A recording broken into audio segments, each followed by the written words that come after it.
22 জানুয়ারি রাজ্যে কেন্দ্রীয় বাহিনী মোতায়েনের দাবি শুভেন্দু অধিকারীর। রাজ্যপালের কাছে আবেদন জানাবেন বিরোধী দলনেতা। পাল্টা শুভেন্দুর বিরুদ্ধে শান্তি ভঙ্গের চেষ্টার অভিযোগ কুণাল ঘোষের।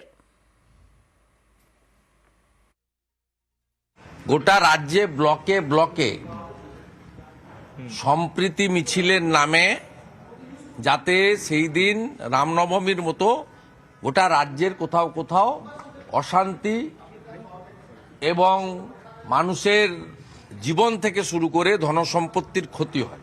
আমি মহামান্য রাজ্যপালকে বলবো উনি অবিলম্বে প্যারামিলিটারি ফোর্সেস ডিপ্লয়মেন্ট করার জন্য কেন্দ্রীয় সরকারকে জানান।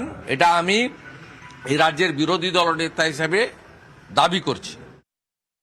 শুভেন্দু অধিকারী মিথ্যা বলছেন এবং বিষ ছড়াচ্ছেন। মমতা বন্দ্যোপাধ্যায় 22 তারিখ সংহতি মিছিল ডেকেছেন, মহামিছিল, সংহতির মহামিছিল।